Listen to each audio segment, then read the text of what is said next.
Welcome to Module 8. As always, we're going to go ahead and get started with a short meditation. So get comfortable and in a good position for breathing and relaxation.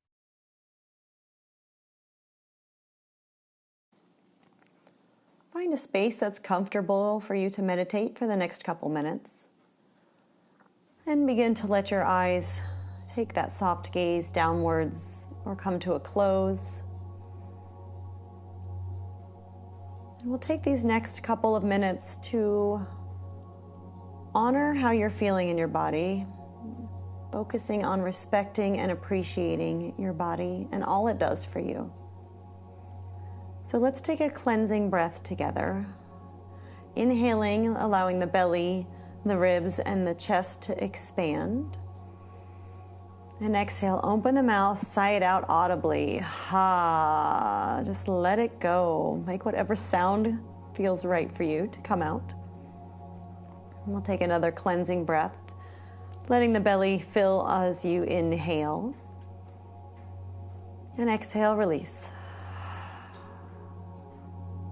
And then allowing the breath to begin to slow down and soften, gently flowing in and out of your nose.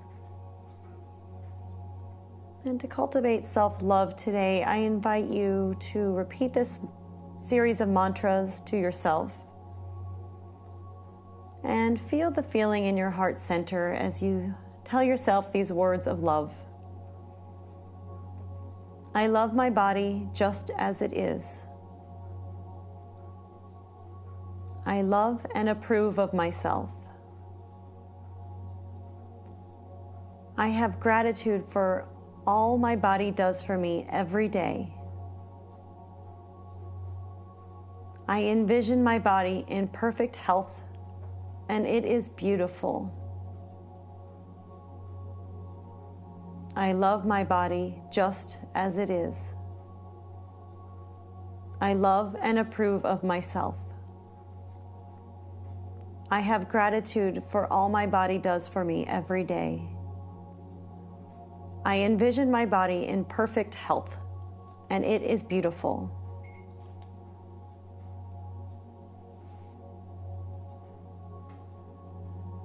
Begin to give yourself a little gratitude for taking these few moments for you.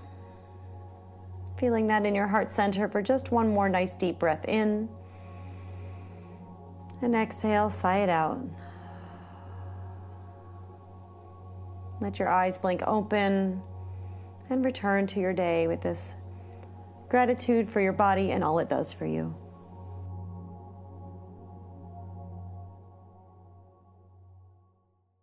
So you might not be in a position now as you're repeating those affirmations where you love your body, and that's okay. Just repeating those, again, that's part of this self-compassion and being kind to yourself. It might not be true in the moment, but it's still helpful at times maybe to say it. Let's do a little recap from our last module. Cope with your emotions with kindness. This starts with self-care and self-compassion. Practice sitting with your feelings and your emotions, feeling what they feel like. Practice exploring new ways to cope that bring you joy. Important reminders: intuitive eating is not a diet. It's not rigid. There's no rules. Self-compassion and self-care are incredibly important on this journey. And that brings us to our mantras from the last time. Part of your mindfulness practice, moving forward and maybe currently, is just sitting with your feelings and emotions when you have them. And maybe when you find yourself going to food, when you are noticing a certain feeling or emotion. So I want to ask, how did you do practicing with this acronym HALT? Did you ever use it as you approached the kitchen? And then once you determined how you actually felt and you were feeling, were you able to identify something that you needed? Maybe it was food. Maybe that's at that moment in time, you decided that's what you needed. And did you give yourself compassion for that and acceptance, permission to do that? So the mantra for this time was the acronym HALT, asking yourself if you're hungry, angry, lonely, or tired. So you actually feeling physical hunger, or are you handling and dealing with an emotion or a feeling at this time? What do I feel and what do I need? How's that pro con chart from module 3 looking? I know I had asked that you write a pro and con chart or a list of pros and a list of cons for this intuitive eating journey as a whole. Do you have more pros now on that list and maybe less cons? If not, that's okay. How about your milestone charts? Have you been able to give yourself unconditional permission to eat more of those restricted or fear foods? And are you starting to notice habituation yet? How are you doing with your hunger and fullness discovery scales? And what about that satisfaction? Are you noticing more about what actually brings you joy in food and what truly satisfies you about your food at any given day, any given moment? Maybe it changes from day to day, week to week. It probably does. Have you been able to pay more attention to that? Were you able to get to know how your body reacts to different emotions? Part of your homework was page 164 in the workbook, getting to know your body and its physical sensations of emotions. Did you pick up on anything important about how your body reacts to certain emotions or certain feelings that you're having? Did anything surprise you? And I also really want to pay attention, as always, to self care and just ask, what have you done for yourself lately? Now let's jump into the next principle, respect your body, which can be found on pages 179 to 197 in your workbook. Key concepts for today: Mother Nature and self body acceptance, show your body respect, and the and practice.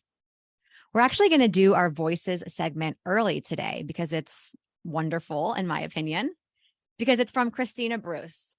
Christina is a body acceptance coach who works with people who are tired of dieting and trying to fix their bodies, but who struggle with the fears that come with the idea of letting go. Christina helps them navigate through this process so they can feel more peace, ease, and live an authentic life in the bodies they have. Enjoy this clip where she talks about the idea of body peace and body respect. And just a note, you may need to turn up the volume on your computer for this short interview, or I guess voice segment.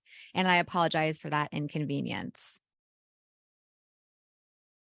So Gina has asked me to talk a little bit about respecting your body, or body respect. So I wanted to look a little bit at what does it mean to respect something, someone, your body.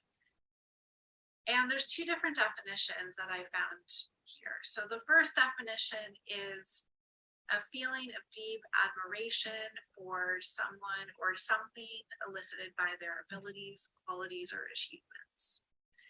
And then the second definition is due regard for the feelings, wishes, rights, or traditions of others. So let's just take a look at the first one, a deep feeling of admiration for someone or something elicited by their abilities, qualities, or achievements. So what is our body doing for us day in and day out? Its abilities or its qualities or its achievements. I mean, starting at the very basic, it keeps us alive. We're breathing, it digests our food, it moves us from place to place. Sure, we may not always like how it does that or how it feels, but it's doing it and it's doing its best. And so often we do not respect that. We instead just constantly focus on what we think is not right about our bodies, how it should look, how much it should weigh, how it should feel. We're definitely, I would say for the most part, not respecting it. And it really does so much for us. And then the second definition of due regard for the feelings, the wishes, the rights of our body. How often do you ignore those feelings of your body? The need to rest, the need to eat, the wishes. Does it want certain kinds of food that you maybe been denying it for so long, very innocently, because we're so indoctrinated with all of these ideas of how we should be eating, what's the best way to eat. And we know that there really is no right or wrong way, because there's a million diets out there that contradict each other on what is the best way. The only best way for us to eat is what works for us at this particular time in any given moment. And how that shifts and changes over our lifetime based on circumstances and how we're feeling and what's available to us and the energy that we have.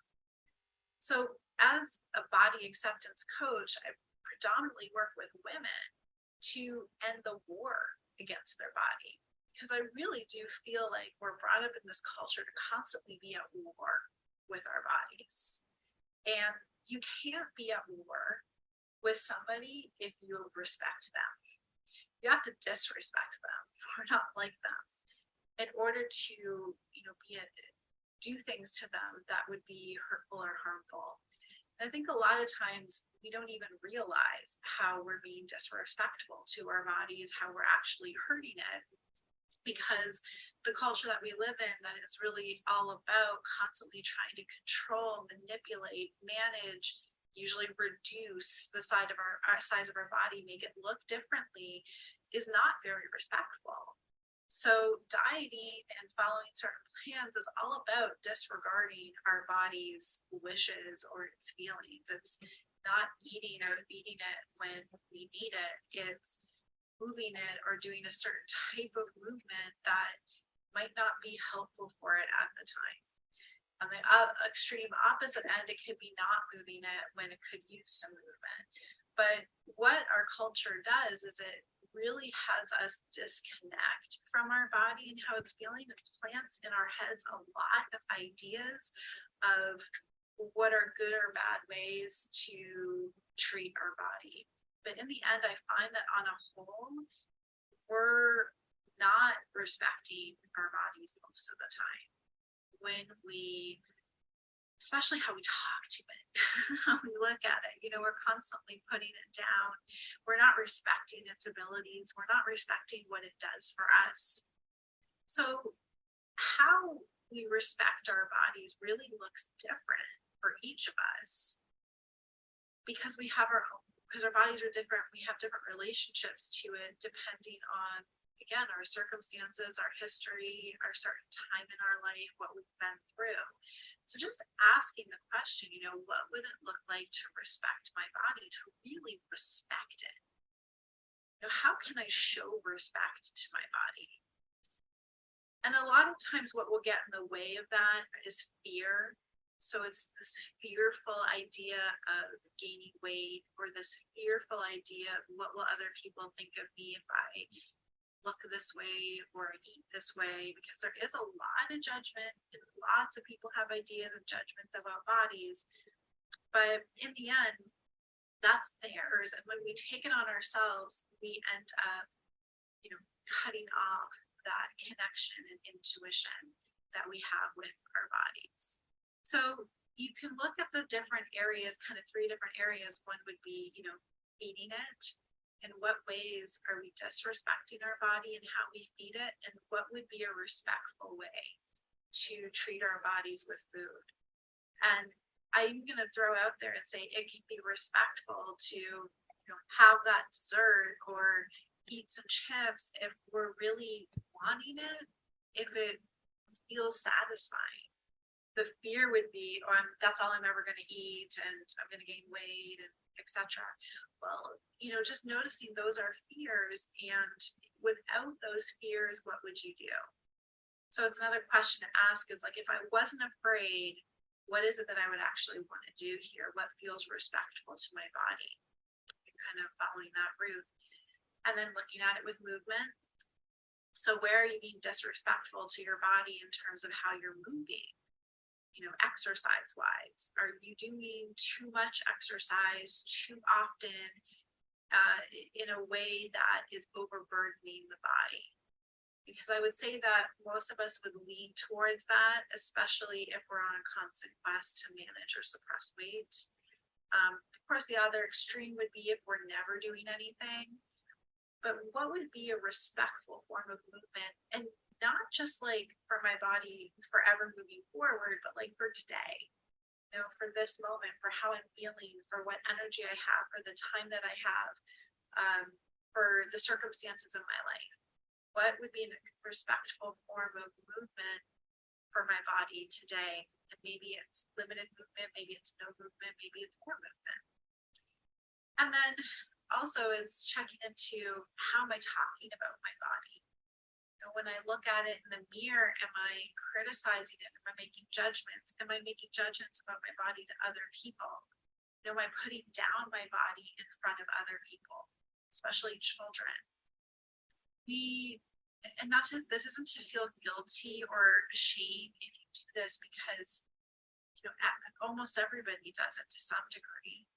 It's really difficult. We live in this culture that just judges bodies and has these insane standards for what's a good body. So it's very normal and natural to have these thoughts come into our minds, but we can start to become aware of it. And we'll know that we're being disrespectful to our body based on how we feel after we talk about it. So you'll notice that when you criticize your body, it doesn't feel good. You feel down about yourself. So that's just an indication to kind of an alarm to say, what am I saying about my body right now? That's disrespectful. And this can be a habit, a pattern, not even being aware that we do it. And again, very common. So not needing to beat ourselves up for it, but just to start to become aware of it. And then the question would be asked is, what would be a respectful way to talk about my body, to treat myself, to treat my body? And that could be, in that moment, maybe finding a positive thing that you can say about your body, just acknowledging that you're alive and it's keeping you alive. It doesn't need to be that now all of a sudden you can only say positive things, or it has to be go to the extreme end of now I love my body, but just small little shifts. So that's something that I would like to invite you to consider, is to end the war against your body by choosing to be respectful to it in different ways. And this can take some time, some contemplation, and knowing that it will change day to day and over different seasons of your life. Ooh, a couple great things, actually, a lot of great things, but in particular, just the idea of small shifts. I'm not going to expect you to be at the end of this module or at the end of this course, even, and be in a place where you love your body, you accept your body. That might not be realistic. So just small shifts, being aware is again, a good place to start. And then I liked the question that Christina asked about, if fear wasn't getting in the way, what decision would you make? Or where would you be if fear wasn't getting in the way? Let's talk a little bit about self-acceptance. Acceptance is not apathy. It is not giving up. It is not ignoring your goals and refusing self-improvement. Self-acceptance means acknowledging what you do and don't have the power to change, so you can move forward and become the person you want to be. This is actually a quote by Rebecca Scritchfield, the author of Body Kindness. Think of self-acceptance as the opposite of resistance. The moment you stop resisting yourself and your body's natural tendencies to be a certain shape and size is the moment you start to accept you. It can be so easy to accept others for who they are, but why is it so difficult to accept ourselves? I was once reminded that the natural reaction to force is resistance. Throughout this course, you have been working on letting go of the force and learning to trust your body to lead the way in making food choices.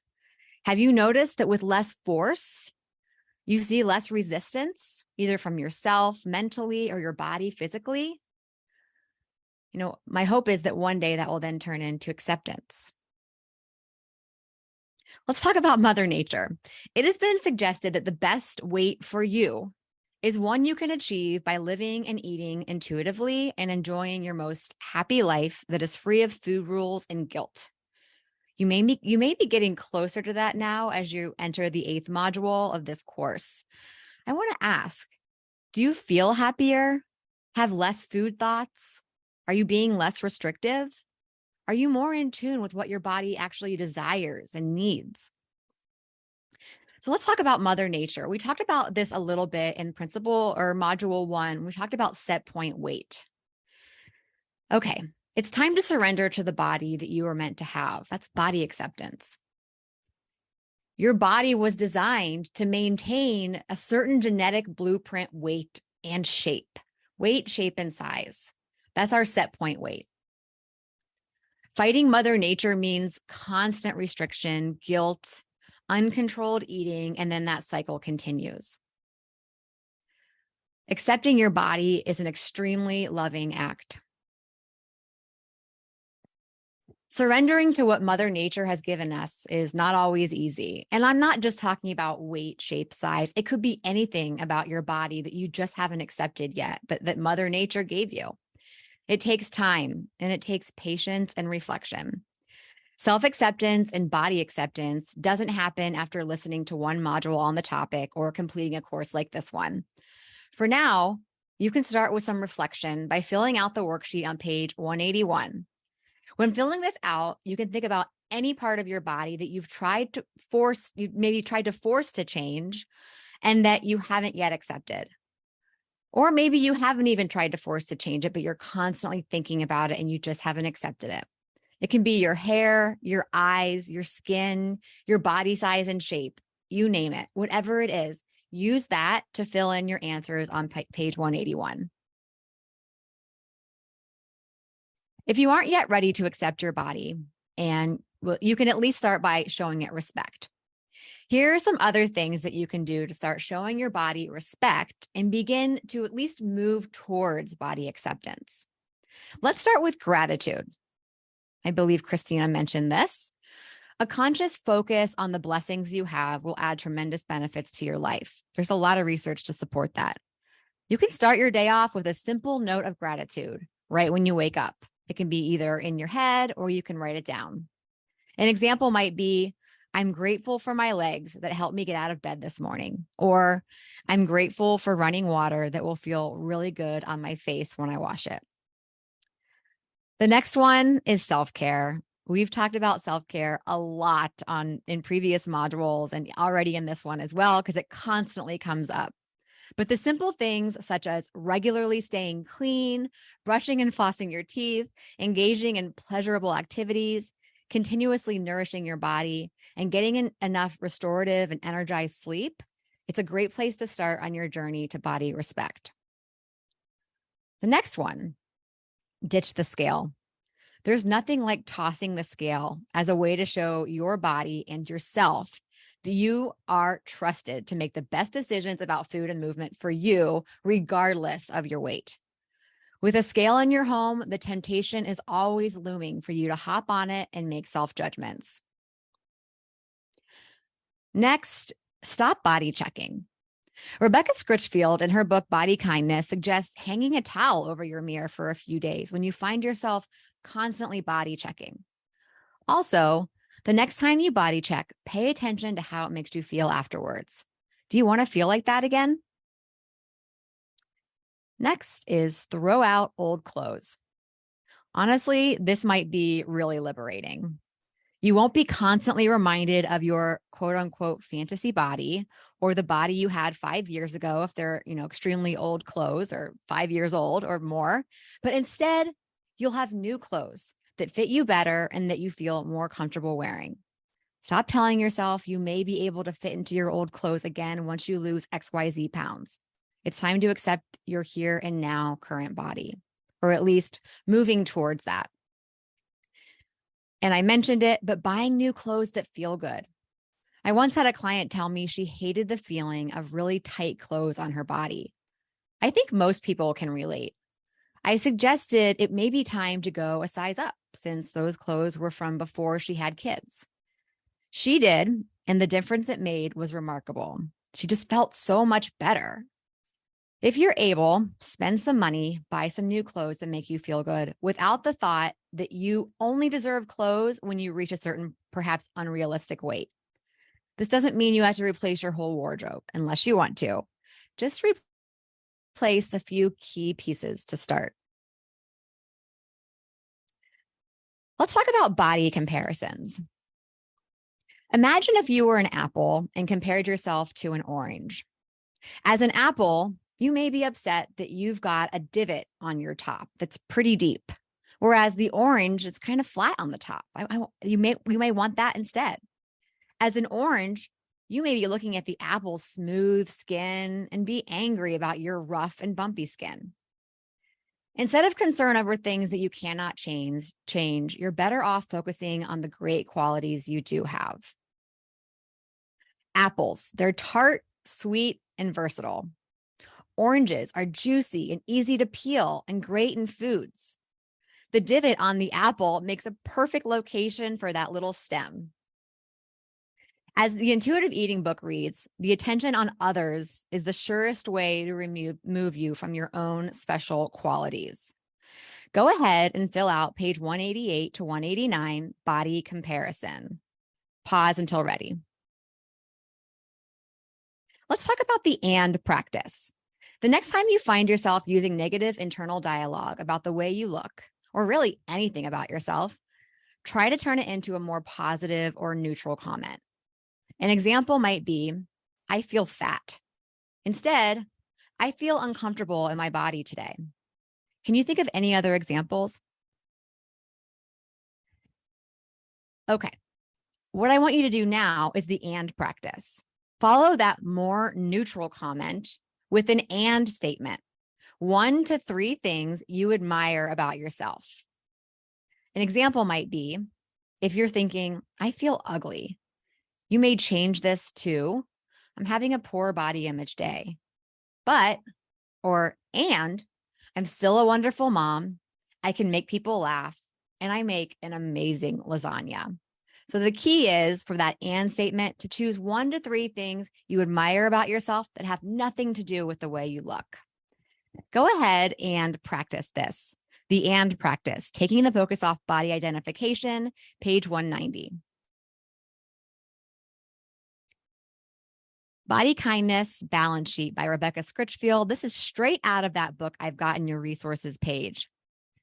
Each time you say the following thing, balance it with the following thing on the right. So the left, each time you say, the right is what you'll balance it with. Each time you insult yourself, balance it with a compliment. If you spend too much time in the mirror, hang a towel over it for a few days. Why not? If you find something that doesn't fit and it makes you uncomfortable, donate it and replace it when you're able to. When you receive a compliment, remember that thank you is a complete sentence, and that's all you need to say. How many times have you received a compliment and awkwardly, you're not sure how to respond? You say thank you, but then you almost want to follow it up with something else. All you need to say is thank you and accept it. Each time you compare yourself to others, balance it by saying out loud 5 things you are good at, kind of like that and practice. Each time you make a mistake, say to yourself, I forgive you. Further learning for this module includes the Body Positivity course. I highly recommend their fundamentals course for individuals. And I put that link in your resources page. The Body Respect book by Linda Bacon. Christina Bruce, her website is in that resources page as well. And then the book Self-Compassion, The Proven Power of Being Kind to Yourself. The Find Your Voice podcast, episode 238, has a great episode on embracing intuitive eating while in a larger body. And the Eat the Rules podcast has an episode 243 on mirror checking. I highly recommend both of those. Assignments for next time. Pages 191 to 194, body bashing. Page 195 to 197, the body appreciation scale. I do want to say, don't worry if you don't score very high on the body appreciation scale. This is a journey. And as I've said over and over again, the goal is to make progress, not to be perfect. I also want you to write a love letter to a body part that you often criticize, first giving it love and then gratitude. If you want, you can even let the body part respond in that letter. Intentions, practice the and practice daily. Try some more neutral ways of describing how you feel in your body. Follow this by adding 1 to 3 things you admire about yourself that have nothing to do with the way you look. Just some last thoughts. We've talked about the importance of starting small, having patience, reflecting, engaging in positive self-talk, and starting to do things that show your body respect as you work towards body acceptance. Another way to look at body respect is to simply treat your body lovingly. Treat your body like the best gift you've ever been given, since that is, in fact, what it is, the best gift you've ever been given. This decal here is from my Etsy shop, which I've linked in your resources page. I hope you enjoyed this module, and remember to reach out to me anytime for questions or comments.